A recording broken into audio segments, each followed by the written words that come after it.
One of the selling points, you know, when you first started talking to me about the Fendt planter was this toolbar. Sure. And how it moves kind of like the Delta Force does the hydraulic down pressure to try to keep your parallel arms level. Explain to me a little bit what it does first.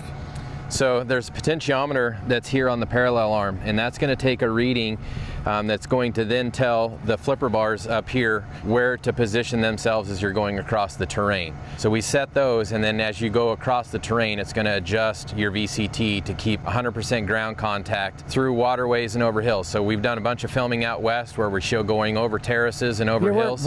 We're flat out here. Yeah, we're flat out here. Flat. So I'm excited for this because we're going to be able to show how it performs going through a waterway instead of over a hill. Well, I mean, we're flat and we run all surface ditches out here. Sure. So whether our surface ditch is a little cutout ditch or whether our ditch is a V ditch, kind of a rolling ditch, most of ours is like a rolling ditch, it basically looks like a waterway. Some of them are grassed, some of them aren't, but like what I was seeing when we were out there, like you can turn around and you can watch, and this thing, as you're going down through the ditches or the waterways or whatever, this thing is constantly moving, and these parallel arms are kind of staying right where they need to be all the time. Yep. Versus conventional planters, we weren't seeing that. You know, you get a tilt back, you know, your closing system in the back is either digging in or it's out of the ground. Sure. And it's like, and that is constant. And when we get up on our grass waterways and yields, we can pick out our yields on our maps. You can see right where every waterway runs, and that's a lot to do with it. So sure.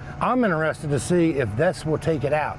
And it's all about the overall average. We're not talking about high yield. We're not talking about my NCGA. We're talking about our overall average that we're trying to bring up. And if you look at the field behind me, it's completely flat. It's 400 some acres in this block, but there's ditches and waterways that go all through this everywhere. And I can go back on every yield map and you can pick them right out. And it looks like a crosshatch out here because that's the only way that we can get rid of our water. So I'm really interested in this. I think that that is revolutionary really for what we're trying to do out here as well. You know, you guys showcased it out west at Kelly Garrett's, and it was fantastic, and I got to see that. Right. I was out there and saw the stand of the planters, of the two planters, and we went to those drastic conditions. Sure. And it was night and day. And I was like, if it makes it night and day there, maybe going through these waterways can help me bring my overall average up. In tough times like it is this year, that's the kind of things that'll kind of take us through the end. Yeah, we'll get more seeds in the ground, increase that yield for you. Well, we'll see soon enough. Sure enough.